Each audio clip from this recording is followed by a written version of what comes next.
Hello दोस्तों, राधे राधे। मेरे YouTube channel पर आपका स्वागत है।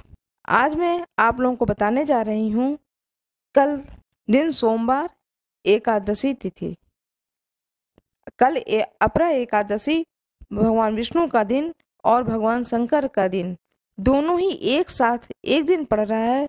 यह महासंयोग बन रहा है। ऐसा संयोग बहुत ही कम मिलता है और यह बहुत ही सुंदर संयोग बन रहा है।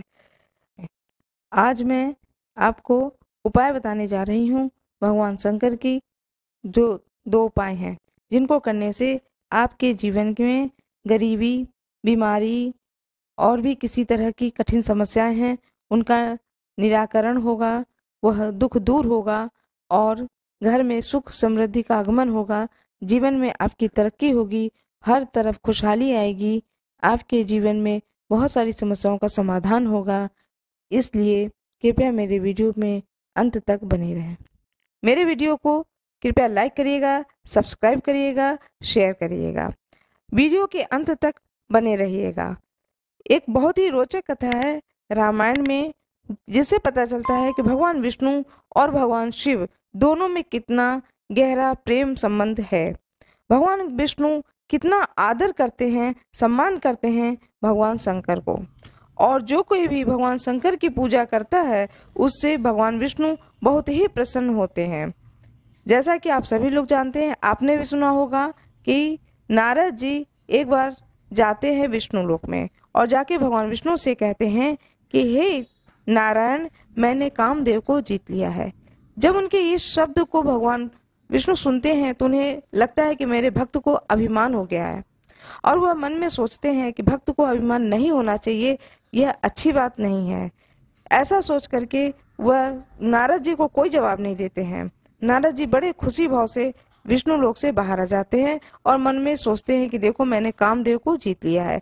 जैसे ही वह विष्णु लोक से बाहर आते हैं, देखते हैं बहुत ही सुंदर एक नगर है। वो मन में सोचते हैं, मैंने इस नगर को तो पहले कभी नहीं देखा। देखते हैं बहुत ही सुंदर नगर है, राजा हैं, रानी हैं, राजकुमारी हैं, नगर के लोग हैं, और वहां पर स्वयंवर की तैयारी हो रही है। फिर वो आते हैं लौट करके विष्णु भगवान के पास में, और भगवान विष्णु से कहते हैं, हे प्रभु, थोड़ी देर के लिए मुझे आप अपने चेहरा दे दो। भगवान विष्णु कहते हैं, ठीक है, ले लो।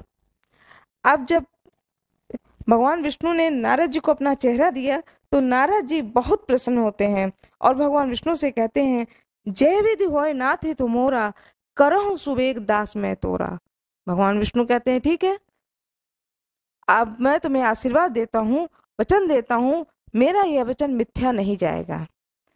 भगवान विष्णु के इस आशीर्वाद को लेकर नारद जी चलते हैं वहां पर जहां पर कि स्वयंवर हो रहा होता है। वह इस चीज से बिल्कुल अनजान होते हैं कि मेरा चेहरा क्या हो गया है, और वो स्वयंवर वाले स्थान के पर पहुंचते हैं। जब वो पहुंचते हैं तो वहां पर 2 द्वारपाल खड़े होते हैं। वो भगवान नारद भगवान का चेहरा देख करके बड़ी जोर से हंसते हैं, लेकिन नारद भगवान समझ नहीं पाते कि ये मुझे देख करके क्यों हंस रहे हैं। अब वहां पर पहुंचते हैं जहां पर दरबार लगी होती है। कन्या जो है वो स्वयंवर का वरमाला लेकर के वहां से निकल रही होती है। ये भी एक कुर्सी पर जाकर बैठ जाते हैं कि मैं इतना सुंदर दिख रहा हूँ तो ये तो मुझे वरमाला डालेगी ही, ऐसा विश्वास रख करके नारद जी वहां एक कुर्सी पे बैठे होते हैं। लेकिन ऐसा संजोग बनता है, वरमाला तो दूर की बात है, राजकुमारी उनकी ओर पलट के भी नहीं देखती हैं, और वो राजकुमारी ने एक राजकुमार के गले में वरमाला डाली और बहुत दुखी होकर के नारद जी वापस लौटते हैं। जब निकलने लगते हैं तो सोचते हैं कि मेरा चेहरा तो भगवान विष्णु जैसा चेहरा है, फिर ऐसा कैसे हो गया। तो पानी में अपना चेहरा देखते हैं तो देखते हैं, अरे मेरा चेहरा तो बानर का चेहरा है। बस उनको तो बहुत ही क्रोध आ जाता है और वो भगवान विष्णु को देखते हैं कि भगवान विष्णु सामने से चले आ रहे हैं। भगवान विष्णु को बहुत सुनाते हैं, कहते हैं, तुम पर किसी का हाथ तो है नहीं, जो चाहते हो सो करते हो। भगवान विष्णु शंकर भगवान को तुमने विष पिला दिया, मेरे साथ में मुझे ऐसा चेहरा दे दिया, तुम पर कैसे कोई विश्वास करेगा। सदा तुम छल और कपट का व्यवहार करते हो। विष्णु भगवान ने माया लोक से जो माया रची थी वह पूरी माया ही खींच लेते हैं। तब नारद जी को आभास होता है कि तह नहीं रमा न राजकुमारी, वह न तो कोई रमा है न कोई राजकुमारी है, और जो राजकुमारी स्वयंवर में खड़ी थी वह भगवान विष्णु के साथ में खड़ी स्वयं माता लक्ष्मी है। जब नारद जी इस चीज को देखते हैं तब उन्हें आभास होता है कि मुझसे तो बहुत भारी गलती हो गई, और वह बहुत पश्चाताप करते हैं, भगवान विष्णु से बहुत क्षमा मांगते हैं। विष्णु भगवान ने कहा, यह जो कुछ भी घटना घटी है यह मेरी इच्छा से घटी है, इसमें तुम्हारा कोई दोष नहीं है। फिर भी तुमने जो मुझे अपशब्द बोला है इसके लिए तुम इस पाप से मुक्त हो सकते हो। शंकर भगवान का 7 नाम जाकर पढ़ो, भगवान शंकर का 100 नाम जाकर पढ़ो, तुम्हें इस पाप से मुक्ति मिल जाएगी। सोचने की बात है कि जिस पाप से मुक्ति इंसान को शंकर भगवान के 100 नाम पढ़ने से हो सकता है, तो क्या इस संसार में कोई भी चीज की प्राप्ति शंकर भगवान के नाम लेने से नहीं हो सकती है। इसे तो स्वयं भगवान विष्णु ने कहा है, और ये कथा तुलसीदास जी ने रामचरितमानस में कही है। तो इस तरह से कल ये बहुत ही सुंदर दिन आ रहा है कि भगवान शंकर की भी पूजा करें और भगवान विष्णु की भी पूजा करें। दोनों ही देवताओं को, दोनों ही ईश्वर के स्वरूप को प्रसन्न करने का कल बहुत ही सुंदर दिन है। तो आप इस कार्य को कर सकते हैं। करना क्या है वह मैं आपको बताने जा रही हूँ। कृपया मेरे वीडियो के अंत तक बने रहें, और मेरा यह वीडियो कैसा लगा जरूर कमेंट बॉक्स में डालें। अब होता यह है कि जब शंकर भगवान की पूजा होती है तो उसका विधान दूसरा होता है, और विष्णु भगवान की जो पूजा होती है उसका विधान दूसरा होता है। कल विष्णु भगवान का एकादशी का दिन है। एकादशी कल बहुत लोग व्रत भी करेंगे, उनका विधान दूसरा होगा। शंकर भगवान पर एक छोटा सा कार्य करना है जिससे आपके घर की कई समस्याओं का निदान हो जाता है। शंकर भगवान के ऊपर एक चीज को चढ़ाना है जिससे आपके घर की कई समस्याओं का निदान हो जाएगा। चढ़ाना क्या है वह मैं आपको बता रही हूँ। 1 लोटा जल लें, उसमें 2 चम्मच दूध डालें, 21 काला तिल डाल दें, और ये लोटे में जल आपने तैयार कर लिया। साथ में एक दीपक लें, माचिस लें, फल लें।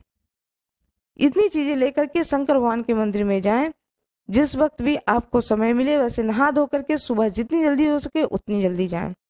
वहां जाकर के मंदिर में शंकर भगवान को जल चढ़ाएं, फल चढ़ाएं, फूल हो तो फूल भी चढ़ाएं, दीपक जलाएं, भगवान शंकर के सामने बैठ जाएं, और शंकर भगवान का शिव सहस्त्र नाम की किताब भी आती है, वह किताब लेकर के भी जाएं, और उस शिव सहस्त्र नाम को शंकर भगवान के सामने बैठ करके पढ़ें। शंकर भगवान का शिव सहस्त्र नाम पढ़ें, दीपक जलाएं, शिव सहस्त्र नाम का पाठ करें, शंकर भगवान की आरती करें, स्तुति करें, और जो भी आपकी मनोकामना हो, जिस समस्या से आप ग्रसित हों, उस समस्या को शंकर भगवान के सामने बोल दें। इसके बाद विष्णु भगवान की पूजा करें।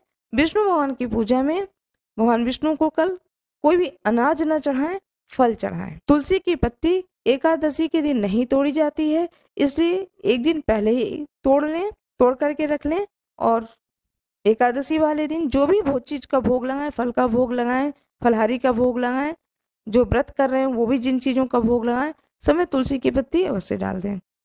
विष्णु भगवान का आराधना करें। मंदिर में विष्णु भगवान हूँ, जिस भी मंदिर में जाएं वहाँ विष्णु भगवान, लक्ष्मी माता, उनकी भी आराधना करें, दीपक जलाएं, और वहाँ पर विष्णु भगवान की स्तुति करें, माता लक्ष्मी की स्तुति करें, गणेश भगवान की स्तुति करें, माता पार्वती की स्तुति करें, सारे देवी देवताओं की भी स्तुति करें।